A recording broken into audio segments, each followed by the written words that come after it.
So in this lecture we are going to discuss a last example of inheritance, that is hierarchical inheritance. Although हमने inheritance इस type का inheritance अभी example के में देखा था कि जहाँ पे हमने स्टूडेंट क्लास और फैकल्टी क्लास को चाइल्ड बनाया था और पर्सन को हमने पेरेंट बनाया था, तो वही एग्जाम्पल हम अभी लिख सकते थे. But writing any example is not an important, understanding the concept is very important. कि यहाँ पे आपको कंसेप्ट समझना है कि भाई दो चाइल्ड होंगे या दो से ज़्यादा चाइल्ड होंगे और एक पेरेंट होगा तो उसको हम हायरार्चिकल इनहेरिटेंस कहेंगे. सो व्हेनेवर आपको कोई प्रोजेक्ट दिया जाता है, प्रोग्राम आप पढ़ रहे हो, आप देख पा रहे हो कि दो चाइल्ड क्लास है और एक पेरेंट क्लास है, एक्सटेंड्स कर रहा है दो, मतलब एक दो क्लासेस एक्सटेंड्स करे या दो से ज़्यादा क्लासेस एक्सटेंड करें एक ही कॉमन क्लास को, तो वहां पर आप बोल सकते हो आपके मेंबर्स को या टीम्स को कि भाई यहाँ पे हायरार्चिकल इनहेरिटेंस है. बस वही ज़रूरी होता है, अदरवाइज आप कोई भी एग्जांपल ले लीजिए, इससे कोई फर्क नहीं पड़ता है.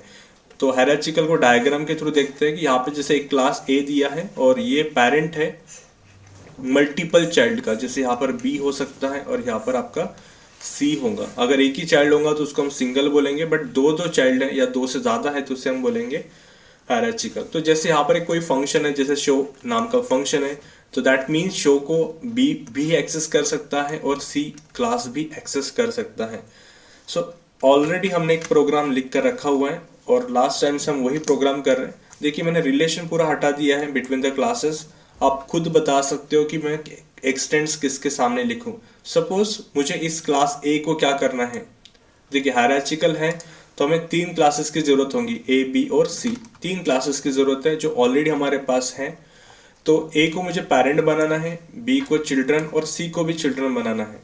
सो हम बी के सामने क्या लिखेंगे, जस्ट एक्सटेंड्स ए. देखिए अगर हम यहाँ पे बी का ऑब्जेक्ट बना लेते हैं, देखिए आपको अभी पता हो चुका है, बताने की ज़रूरत नहीं है.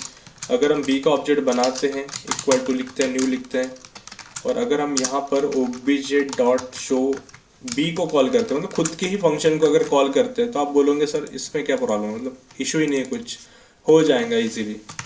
सो जावा सी नाम वही है जो पुराना नाम था, मल्टी लेवल एग्जाम्पल डॉट जावा. तो देखिए कोई इशू नहीं है, जावा लिख देंगे, एग्जाम्पल लिख देंगे. देखिए खुद के फंक्शन को कॉल हो गया. बट इफ़ आई से कि मुझे ऊपर वाले पेरेंट या ऊपर वाले जो क्लास है ए का मुझे मेंबर फंक्शन को एक्सेस करना है, तो क्या ये पॉसिबल है. तो आप बोलोगे कि यहाँ पे अभी पॉसिबल नहीं है. देखिए कंपाइल करेंगे और show A can not be find. तो हम चाहते हैं कि क्लास भी एक्सटेंड करे सारे ए के प्रॉपर्टीज को, तो हमें यहाँ पे लिखना होगा एक्सटेंड्स ए. तो अभी आप देखोगे अब वो एरर आपको नहीं मिलेंगी. उसी तरह से मैं चाहता हूँ क्लास सी ने भी क्या करना चाहिए, ए के सारे प्रॉपर्टीज को एक्सटेंड्स करना चाहिए.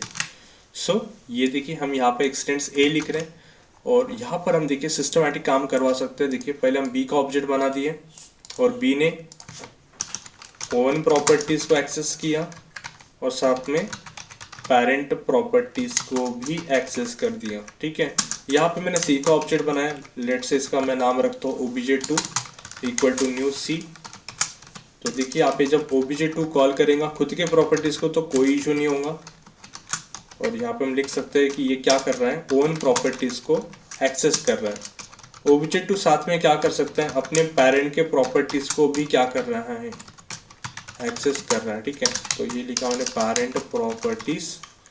और क्या ये पॉसिबल है, क्या वो एक एक प्रॉपर्टीज को एक्सेस कर सकता है, तो ये लाइन से क्लियर हो जाएगा, बिल्कुल वो कर सकता है. ठीक है, तो लेट्स कंपाइल इट. और एक लाइन में यहाँ पे ब्रेक कर लेता हूँ. देखिए लाइन ब्रेक करनी है तो आप सिंपल लिख दीजिए system dot out dot print Elon.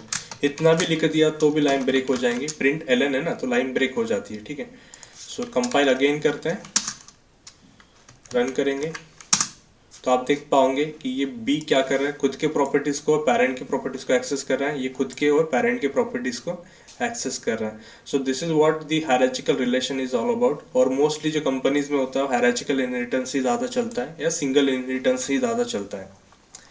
So in next consecutive lectures we are going to discuss कि why Java not support multiple inheritance and hybrid inheritance. एक छोटा सा हम वहाँ पे पॉइंट डिस्कस करेंगे जो इंटरव्यू में बहुत बार पूछा जाता है.